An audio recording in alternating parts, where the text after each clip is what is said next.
physicians feel guilt when they take time for themselves. And it's super important to remember that by taking time for yourself, you're actually likely increasing your ability to serve others when you get home and increasing your likelihood of having a longer and healthier career and life.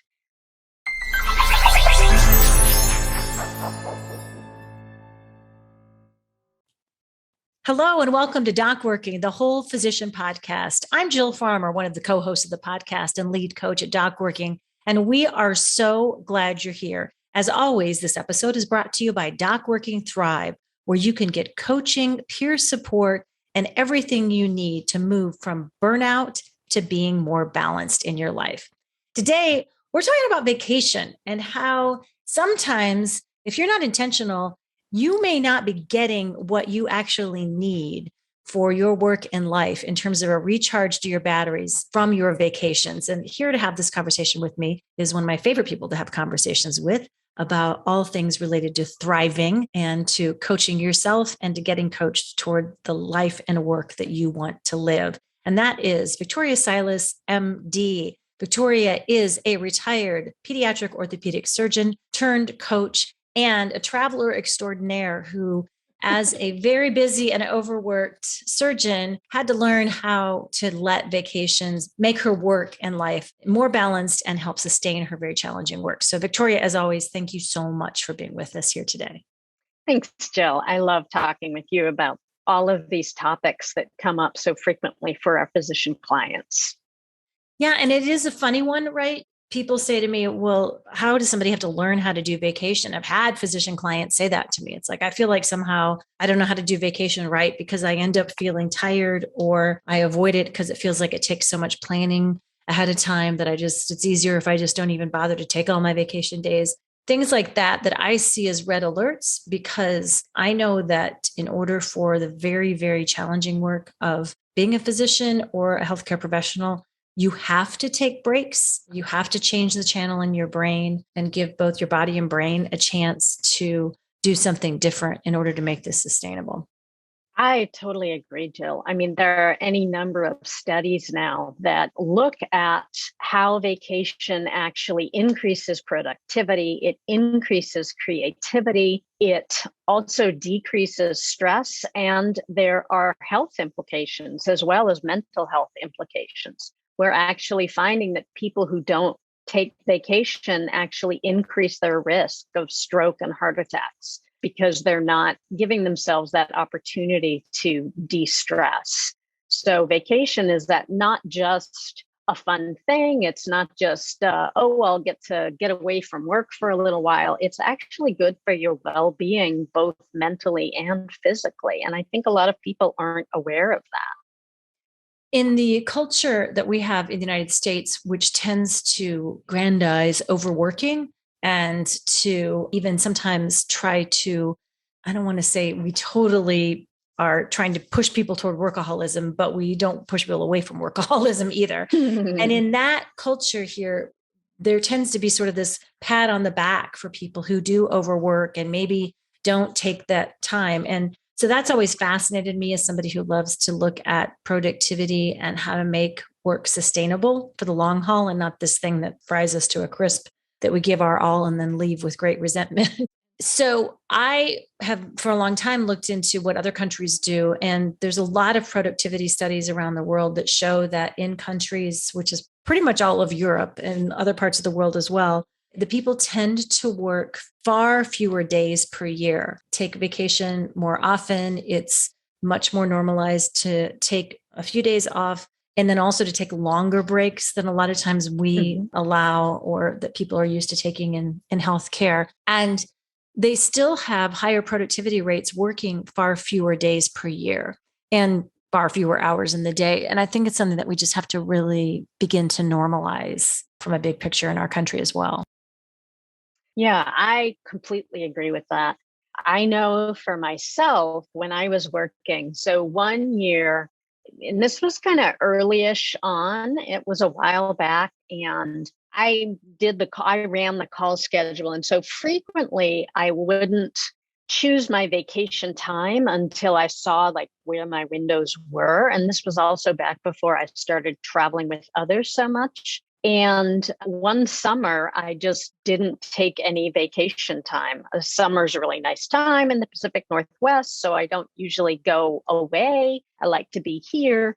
But I found that not taking any vacation days over the summer was a complete disaster for me personally. I mean, nothing actually happened except I was miserable and exhausted.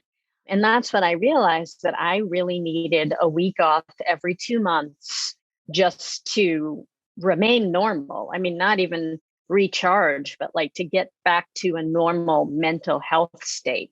That's what I required. And that's when I started making a rule for myself that I am going to take a week every 2 months. So I'm going to march it out in the calendar. And, it might not be completely exact, but I really tried to stick with that. And it made a big difference. What did you notice when you gave yourself permission, first of all, and then secondly, created some routine around it so that it wasn't such a disruption to your day-to-day work? What was the benefit of that for you? Well, there's several benefits. So one of them is we weren't supposed to cancel clinic within 6 weeks because they have to reschedule all the patients. It was a rule, but frequently not followed. So then there's a lot of angst if you don't take vacation well enough ahead of time about when are you going to take it and who's going to be canceled and what sort of disruption is that going to cause. If you march out your vacation in the calendar ahead of time, then you get to bypass all that additional stress about where are we going to put the patients and what are we going to do. So that is a big reason I think that planning out your vacation a year ahead, if you can, but at least several months is ideal because it cuts down on your stress, it cuts down on the clinic stress. And then because sometimes vacations do take some planning, that gives you lots of time to plan all the things. I think some physicians are not aware of tours or groups or vacations that are essentially planned for you. I like to do Rick Steves tours. Those have been great. And I've done tours when I went to Greece and when I went to Egypt. And so all you have to do is figure out, okay, what time am I going to be gone? And then you can find a tour company that has a tour already set up in areas that you're interested in going to. And then all you have to do is plan your flying in and flying out. So a lot of that planning is actually taken away from you when you use this kind of system, if that's the sort of thing that you enjoy. I'm also someone who really enjoys learning about where I'm going and planning out what experiences I want to have ahead of time. And for me, part of the de-stress component of vacation isn't just being on the vacation and being away from my job. It was also being away from my job mentally before I even left by watching shows and reading books and figuring out where I'm going to stay and how I'm going to craft my day. And so it gives me that outside of work creative playing field. So that actually to me is sort of part of the vacation. You can have a little vacation from where you are while you're planning your vacation ahead of time. So it doesn't have to be a super stressful experience like you mentioned. It can just be part of the process that makes the vacation fun, is planning ahead of time and daydreaming about what it's going to be like and watching videos about beautiful places you're going to go explore. So, Victoria, I think one of the things too that comes up with physician clients is sometimes they're expecting vacation to do a little bit too much of the heavy lifting in life because they're overworking so much and having that contaminated time where time that should be off, like weekends and nights, work is bleeding into that and contaminating that time as well. So then the vacation is supposed to be all the relaxing time, all of the rejuvenating time. It's supposed to do all the work to refill the tanks when it's so darn depleted. There's just no way to refill it in that 1 week's time. What are your thoughts on that? I would totally agree, Jill. And it speaks to what you often mention about the need to change the mental channel so that the mental channel is not always tuned to work, even when you're at home. To make an effort to protect some of your time for yourself so that you aren't that depleted when you get on the vacation because you haven't been working nonstop. I know for some people, because of the position they're in with family or jobs, that can be a really challenging idea because there's constantly more to do. But the reality is there's constantly more to do.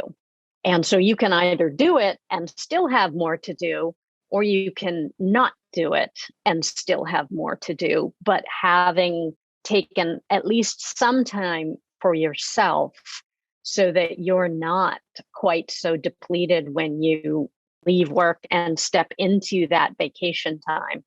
And then we're just also building that muscle of changing the channel in our brain, not just from work to not work, but changing the channel from everybody else's needs are more important than my needs to my needs are also important.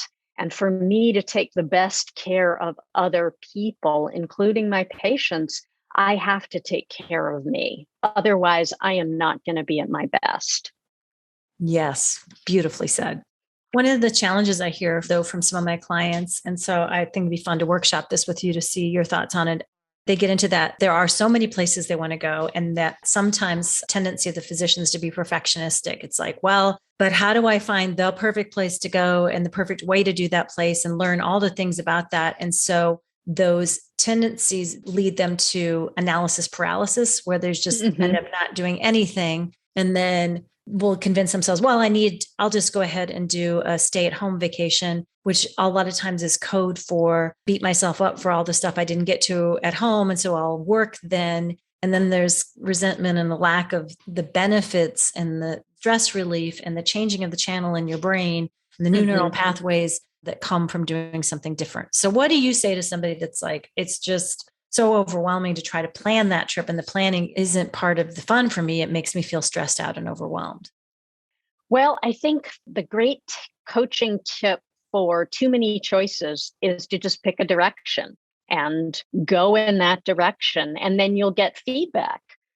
Say you've got a week off in June and you're thinking, oh, well, maybe this is the year I go to Egypt. And then you look at the weather in Egypt in June and you go, nope, it's not Egypt this year, because that's not when you want to go to Egypt. And so I think there are ways of narrowing your focus down to where have I always wanted to go? And is that a good time of year to visit there? And what tours are available or not available? And what is the airfare like? Because this year, and all of those things can help with your decision making, as long as you make a decision to head in this direction. And then you get feedback about, is this what I want to do right now or not? I've always wanted to tour Egypt. And then I thought, well, I'll do Egypt. And then the next year I'll do Greece. And then the next year I'll do Rome, kind of following what we consider the development of Western civilization, if you will, or European civilization. And so I made my decision based on, I want to go to all of these places. Where do I go first? And I did it chronologically. So it's less important what you choose and more important that you choose something. And then if it looks like that's not going to work out, then you can choose something else. Maybe something will come up, but you have to start moving in a direction. I might even start a little further back at the very beginning. What do I need right now? If you're exhausted and overwhelmed, if what you need is rest and the fewest decisions possible, then this might be the time to think about giving yourself permission to go do the all-inclusive trip somewhere or the cruise or something where there's a lot fewer decisions, or even, if it's a tour, great, but something where you get to just be and not be the arbiter of all the planning and the decisions. And listening to what your needs are, right? A lot of times the physician clients will say, well, I should go do this or that, or the kids haven't been to national parks. But if what you need right now is to go to some place where you sit by the beach and read books and somebody brings you beverages, that's okay too. There's no shoulds around this. That's a really good point, Jill. And that is something I have also done, is kind of what what kind of vacation do I want to take next? Do I want a vacation where I lie on the beach and I don't do much of anything else? And I can tell you that some of my workaholic physician friends hate those types of vacation. Like, to them, that's not relaxing. They need to be doing something to feel like they've spent their time well. But that's not me. I love relaxing on the beach. But, sometimes I'm not in the mood to relax, or I really want to delve into a specific area or a specific history. And so I do that. And the other thing I would say, you and I have talked about this several times. So you say all inclusive and people think about beach destinations. One of my favorite destinations that's all inclusive is going on safari. Those are usually an all inclusive situation. You don't make any decisions about activities, where you're going to eat. You might have to decide exactly what you're going to eat. But again, that's a place where you go and there really are no more decisions except, do I want to stay in bed or do I want to go out on a game drive?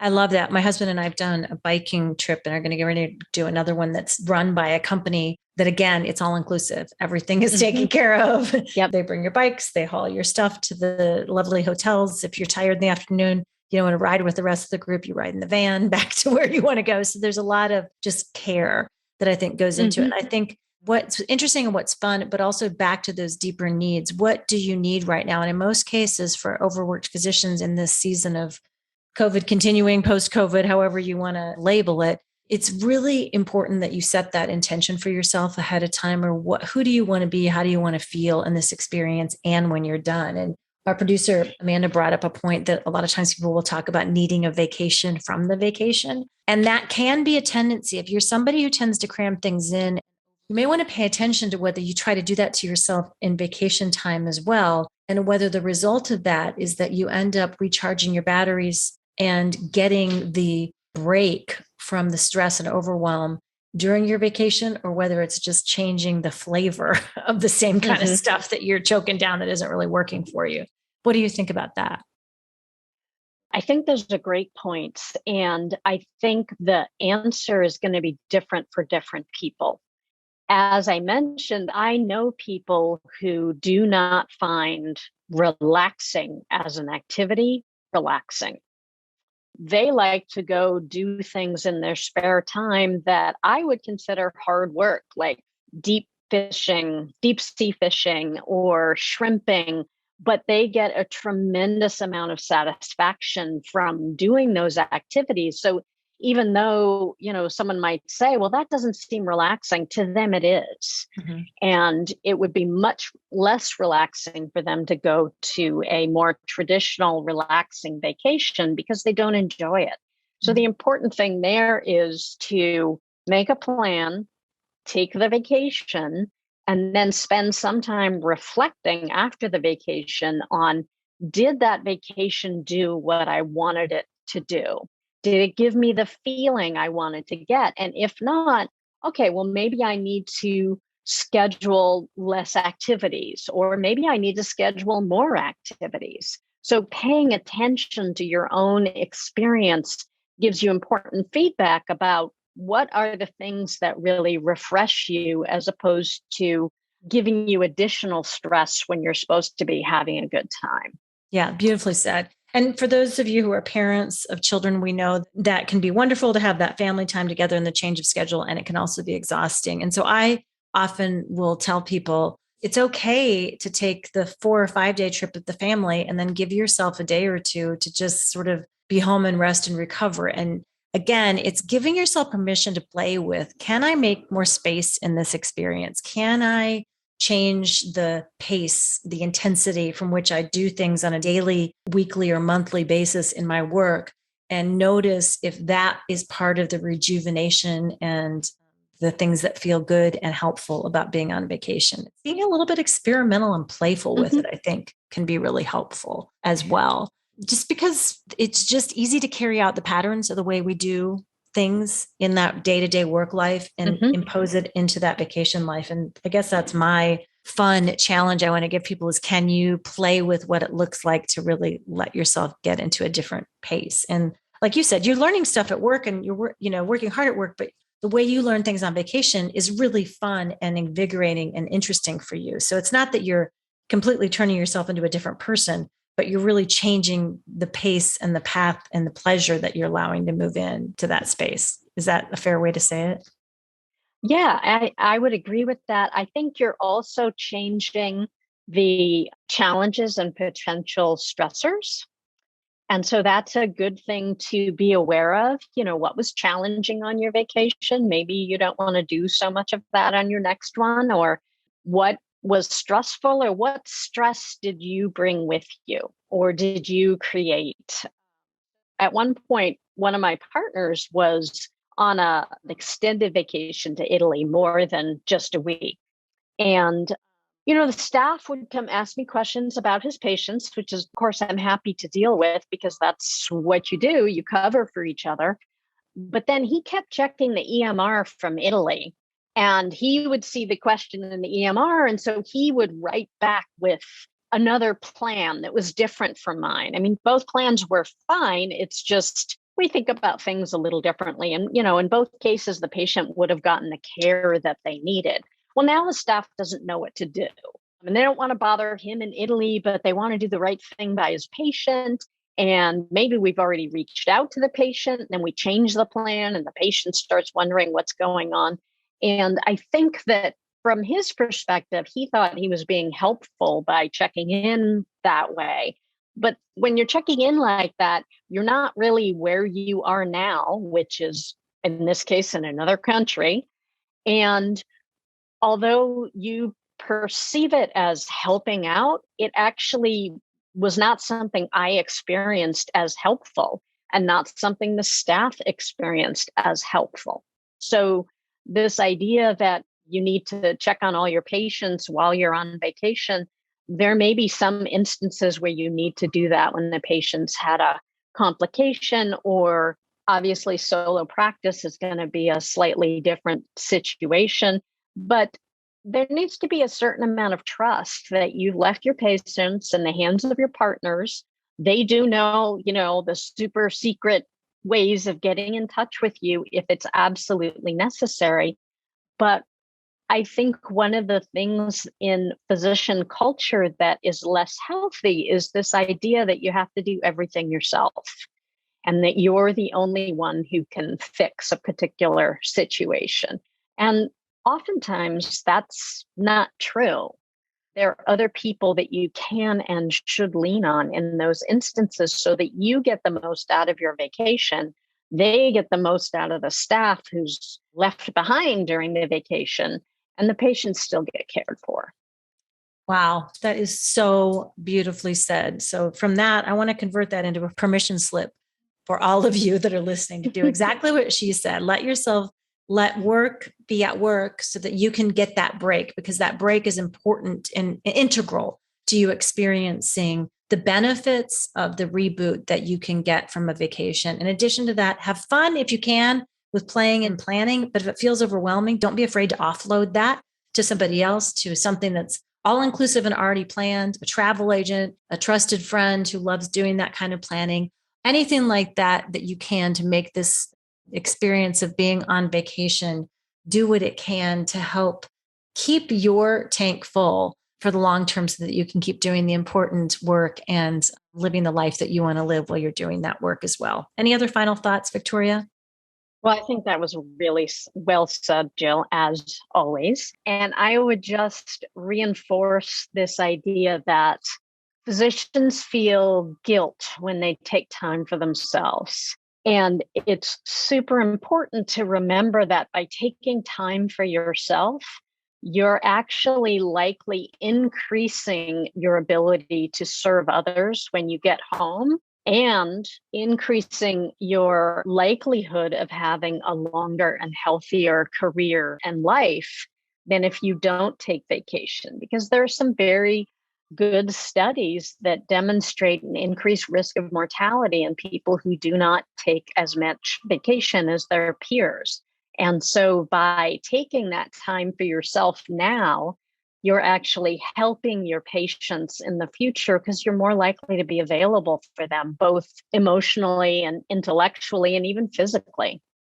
That is really powerful. And I hope everybody listening and all of us, and you and I as well, Victoria, will take that to heart, because I think it's an important change that needs to happen in the culture, not only of medicine, but at large as well. So, Victoria Silas, MD, thanks so much for being with us. If people want to check out the work that you do in the world, where's the best place to find you? The best place is at my website, medicalmindsconsulting.com.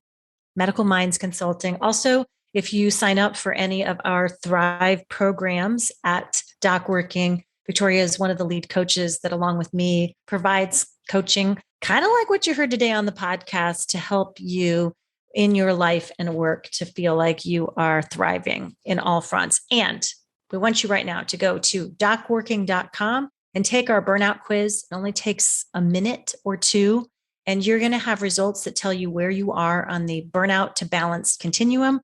And then you're going to get a free short webinar with tips to help you stay in that balanced state or help to move out of the burnout state if that's where it shows you are on the quiz. So go there today, docworking.com, take the burnout quiz, and let us know how we can support you in your work and life. Until next time, I'm Jill Farmer on DocWorking, the Whole Physician Podcast.